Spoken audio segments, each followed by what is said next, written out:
Hey everybody, I'm Johnny Foxx, back once again with some Fox Tales, and as always, I am not alone. This week, refreshed, ready to rock, I have with me Lina and the Lions. But as always, I'm going to hand it straight over to you guys. Tell the kids at home, better than I ever could, more about who you are and what you do. Hi Jenny, I'm Lina. I'm Lee. We're from Lee and Lions. We're the founders of Lee and Lions. So our band is pretty much a studio project, and live we have other musicians come with us. We have a drummer, usually as a three-piece, but sometimes even more people. And we make songs that are inspired by a lot of movie soundtracks, a lot of books that we read. We're a bit geeky, a lot of life feels and things like that. And we've had an exciting few years. We've toured Comic-Cons. We've made 3 albums, and we've just released the latest album now. And yeah, this is us so far. Do the plug, plug the album. Do the plug on your turn. So our third album, Of a Third Kind, is out now. You can buy it we've got it for sale on CD and cassette, digital download, and of course it's on all streaming platforms. So let me jump on that straight away. You said CD and cassette, physical media. Yes. That mean a lot to you?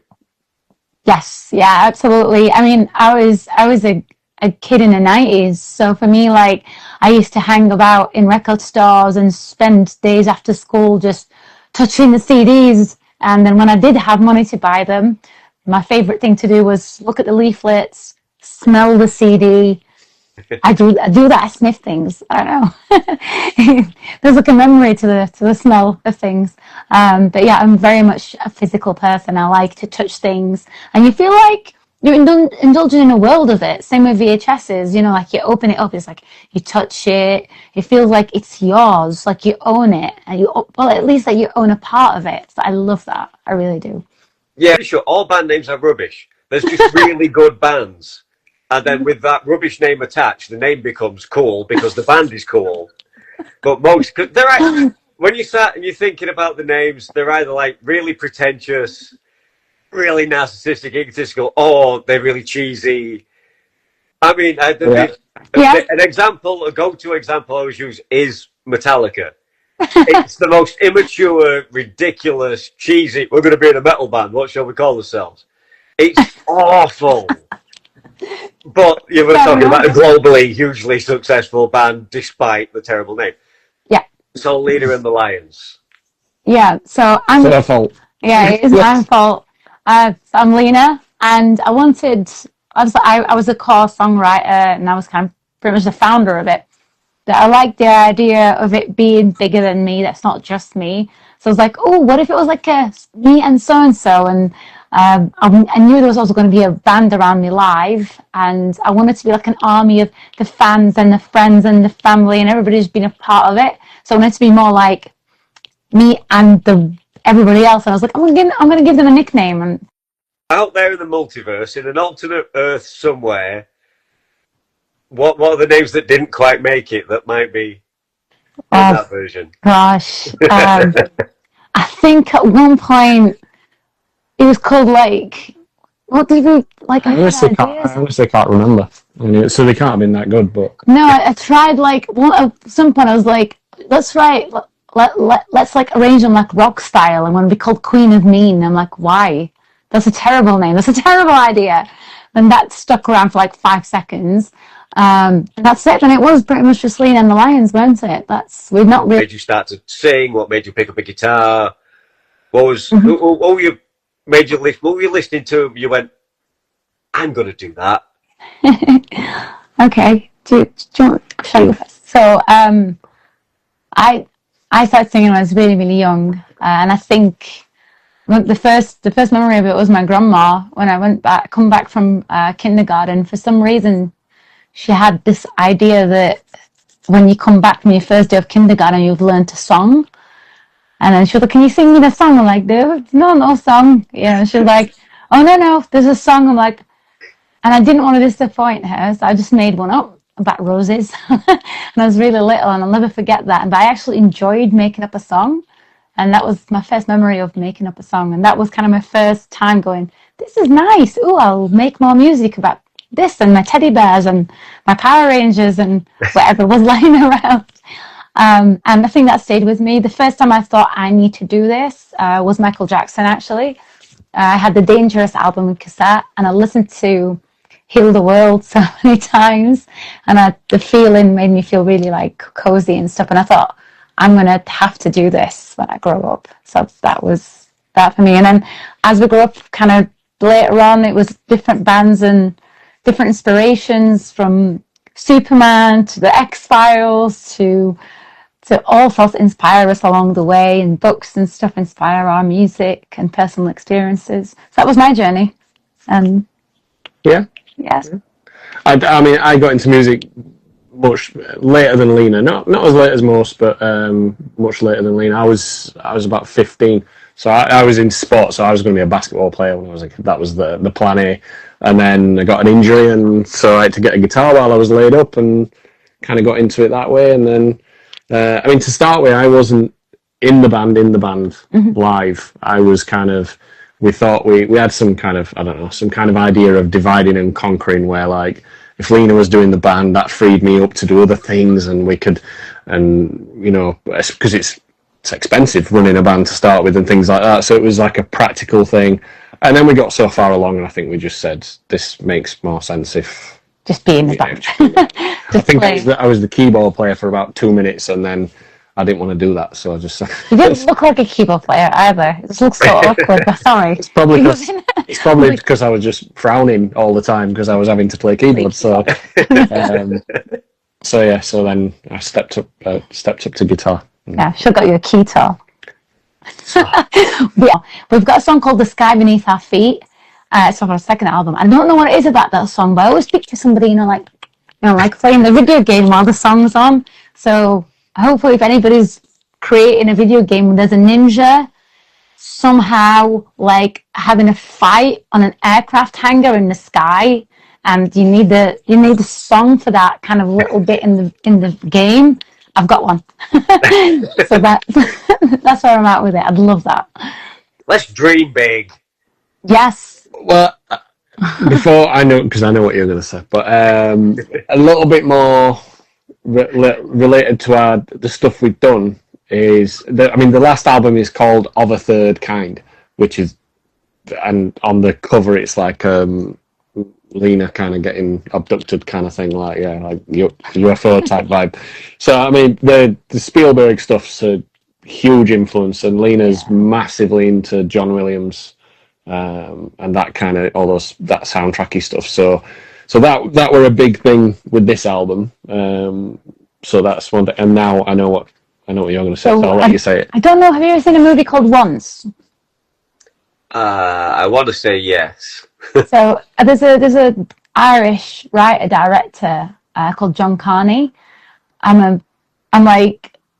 I don't particularly like musicals. I should say, but his new one. I'm about to. All right, sorry. But I'm not into all of a sudden I'm going to burst into song. Unless it's Disney, then it's okay. But I struggle with that. But his movies are like musicals for musicians. So like any musician listening, go check out John Carney stuff. So he did a movie called Once, a movie called Sing Street, Begin Again, For Laura and Son, and he's just done a film called Power Ballad, and he's got Paul Rudd in it and Nick Jonas, but working on anything with that guy is literally like it would be a dream come true, because I don't actually know how he does it. Every movie is different, but as a musician, there'll just be a bit where it feels like he digs into your core, and I end up crying every time. Like, honestly, if you've ever held the guitar and wrote a song, if you've ever wanted to be an artist, he will get you. He will get you. So there's something about there's something about music in films that doesn't. There's loads of great films featuring like stories of artists, like the new Michael film and the Bohemian Rhapsody, the Queen film, and countless others. There's always, when you're an actual musician, you're in music. There's always something like there's like a separation from reality, And it doesn't matter when they do things like when they did Les Mis and they're all in the room really singing and things like that, which I don't believe they actually did that, but even if they did, you know, or they'll say, oh yeah, but the actors are really playing the instruments. So I think, and it's like, yeah, but there's still something. There's still a disconnect. Yeah. And many music films are great, and it doesn't really matter about that disconnect because you kind of just, as a musician, you just sit and watch it and go, yeah, they're just telling a story. They're just telling a story. It's fine. But there's always a disbelief to it. John Carney films are the first time Lina put I think was it once probably with Glenn Hansard on it in it, and that was the first time I've ever watched anything and just went, it's like that's it. And it's not particularly about, you'd watch one film of his and you think, you think you know what it is, you think you know what the formula is, and it's because he did this, and it's because it's shaky cam, and because he's really playing in the room. And then you watch Sing Street and there's nobody playing in the room. It's all like musical style where it'll burst into like a dream sequence and everybody's dancing, and then you think, but that feels real as well. Yeah. And so I don't know what it is. We can't put his finger on it, but every time I've shown it to a musician or anybody in the arts, they all go, oh yeah, this is why this guy gets it. So if you could have yourselves a night out with any celebrity, living or dead, who would it be? This is really hard. I'm just going to stick to my guts, Jerry Seinfeld. Yeah. And I don't know why, but I feel like it'll be the right laugh. So I'm going to go with Seinfeld. Probably Rick Rubin, just to... Oh, that's a good one. Just to bother him and just pick his brain. Yeah, just pick that brain for an hour. Yeah. You'd learn so much. Yeah. A little bit of this or that. Okie doke. So just to get the ball rolling, keep it simple. Cats or dogs? Dogs. Beer or wine? Beer. Ooh, beer. Did you say beer as well? Only just though, like. Okay. Oh, neither for me. Pizza or kebab? Pizza. Is that like a vegetarian thing or just a Ninja Turtle thing? A Ninja Turtle thing. Yeah. Okay. Country retreat or city living? This is hard. And a country retreat these days, I think. Yeah. Would you rather scuba dive or skydive? And have you ever done either? I haven't. I'm really having to think. I'd probably skydive. I don't like the feeling of being stuck somewhere. Where's the like freedom? I'd go for that one. Then I'm going to go skydiving with you because I'm not going scuba diving on my own. So stop following me. Okay. Polka dots or stripes? Stripes. Big parties or small gatherings? Oh, small gatherings.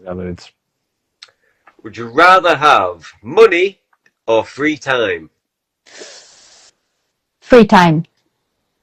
Yeah. Oh, would you rather see a puppet show or a magic show? Oh. Magic. Puppet. Puppets! Puppets. I love puppets. I love puppets. What about puppet magic show? That's creepy. Once at a party and they had one of these, like, you know, the guys doing close-up magic thing, and it came around to me and there was like a room full of people, and like, I can't remember what the trick was, but I remember feeling really on the spot. And because it was just a party, it's not like this is some celeb guy or whatever, he's just a working guy. And he did the trick, and he had like, I think it was something like I'd got a card and he was guessing the card or whatever, and he got it wrong. And I oh no. But I then overthought it, because then I was like, yeah, that's right. There was like another 3 steps to his trick that basically where it was going to be like it's hidden under the sofa or something like that. And so I just messed his trick right up, and like, and I could see he looked at me funny for about 5 seconds, like. Morning or night people? Night. I'm a morning person, but I don't get up early enough to experience it, but I do like mornings. You would be. I would be. You'd be a really good morning person if you were up in time. Yeah, when we did the summer plans. Yeah, I totally would. When we did Bath or shower? shower. Shower. Not fans of the human soup, then. Nope. No. Okay, would you Let's rather try. be a werewolf or a vampire? A werewolf. Yes. Werewolf. Sorry, I mean, there's no wrong answers, obviously. I'm guessing you have the same feeling. You'd be a werewolf too. But everybody just wants to be a sexy Hollywood vampire because I they've really been don't. brainwashed by terrible, terrible movies. By No, I've never liked any vampire anything, to be honest. So I'm on the other side of that. Star Trek or Star Wars? Trek. Dragon Ball or Pokemon? Oh, I'd have to go Pokemon. I missed both, so I haven't Okay. got a clue. I haven't got a clue. I'm sorry, I'm fairly ignorant on Dragon Ball and Pokemon. Would you rather be a genius in a world of fools or a fool in a world of geniuses? So right here, I am the fool in the world of geniuses, and she's the genius in the world of fools. So I think that's. How is what? But I'm sure you'd rather have it the other way sometimes. But That's yeah. Okay. Whatever he said. we'll go with that. Okay, so would you rather fart confetti or burp glitter? But glitter. I love glitter. You could have said it other way around. I've gone for glitter. You'd have fart confetti. You just know you will. Maybe, yeah. I'll answer his. We would totally fart confetti. I've got like a load of follow-up questions that I'm not going to ask about how practical that is. Isn't Highlander 86? 87. Sorry. Yes, Highlander. Okay, let's talk about Highlander. There's a Highlander That's remake, reboot, Yeah. Is that, something, whatever they are these days. Does anybody care? I mean, I don't know if it'll. I'm not. I hope I'm wrong, but I don't think it'll. I'm not excited for it at all. really? Yeah, because the first one's such a. Well, it's mental, isn't it? It's just such a mad film. They've obviously just let Queen do what they want. not for Queen at the height of their powers in that soundtrack. Would the film be some iconic thing that people are talking about, 40 years later? Yeah, it took. I think it took a lot of things. I mean, I love that film. Absolutely, it's twice a year I watch that. Like it'll go on at least twice a year, and I absolutely love it. But then I don't love the sequels. I enjoyed the TV show, but then that might have just been on the strength of I was a kid and I really liked the film. So and the cartoon was amazing as well. But I'll give you the line, and then I'll give you a 3, 2, 1. Okay. I will call it a night. Okay. Okay. So the line you're looking for is, "Until next time, keep it foxy." Yeah, it's terrible, isn't it? Let's do this. Hang on. Okay. Lee's always got some bizarre, quirky idea. Let's. Oh my god. This is a Casio synth guitar, That's beautiful. and I'm just going to play one chord, and Lena's going to. No, can you end on a cadence?